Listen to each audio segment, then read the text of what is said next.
Hello प्यारे बच्चों, welcome back to my channel.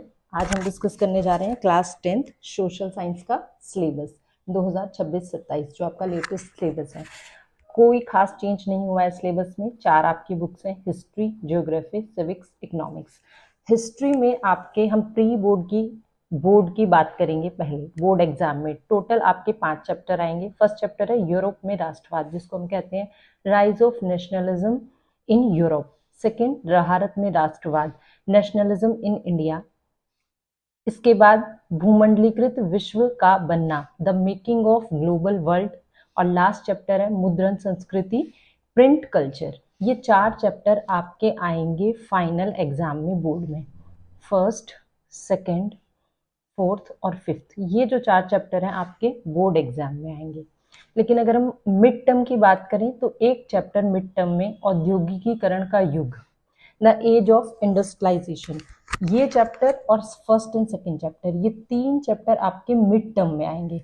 और बोर्ड में आपका ये वाला चैप्टर नहीं आएगा। बोर्ड में आपके यूरोप में राष्ट्रवाद, भारत में राष्ट्रवाद, भूमंडलीकृत विश्व का बनना और मुद्रण संस्कृति, ये चैप्टर आएंगे। जब आप बोर्ड एग्जाम के लिए इस चैप्टर की तैयारी करोगे, भूमंडलीकृत विश्व का बनना, तो ये भी आपका पूरा नहीं आएगा चैप्टर। इस चैप्टर में आपके सिर्फ 3 टॉपिक आएंगे। ये देखो, ये आपका चैप्टर है, इसमें आपका सिर्फ ये जो फर्स्ट है औद्योगिक युग से पहले, ये 1.1 रेशम मार्ग, 1.2 भोजन की यात्रा, 1.3 विजय, बीमारी और व्यापार, यहाँ तक सिर्फ आपका चैप्टर आएगा। बाकी ये वाला कुछ भी चैप्टर आगे नहीं आएगा।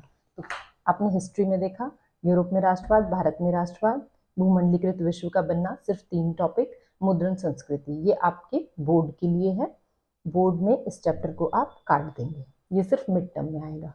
सेकंड, ज्योग्राफी में देखें तो संसाधन और विकास, वन और वन्य जीव संसाधन, जल संसाधन, ये 3 टॉपिक सिर्फ मिड टर्म के लिए है। बाकी ये सारा सिलेबस बोर्ड के लिए है। एग्रीकल्चर, खनिज और ऊर्जा संसाधन, विनिर्माण उद्योग, भारतीय अर्थव्यवस्थाएं की जीवन रेखाएं, इस चैप्टर में सिर्फ मैप आएगा। इसके लिए आपको क्वेश्चन आंसर टॉपिक्स वगैरह नहीं पढ़ना, केवल नक्शे के लिए। अब इसका ये मतलब नहीं है कि नक्शा इसी चैप्टर से आएगा, पूरी ज्योग्राफी से मैप आएगा। इस वाले चैप्टर से क्वेश्चन आंसर नहीं आएंगे, सिर्फ मैप आएगा।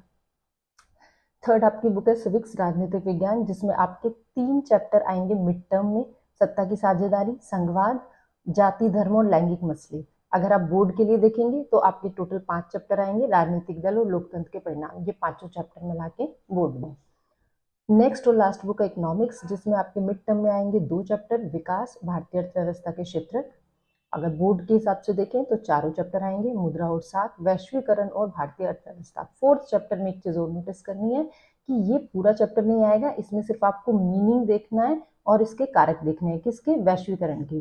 ग्लोबलाइजेशन का आपको मीनिंग और फैक्टर्स पता होने चाहिए, इससे ज्यादा पूरे चैप्टर की डिटेल आपको नहीं चाहिए। तो ये था आपका latest syllabus. Keep growing, keep learning, and if you have any doubt you can ask in comment box. Thank you very much.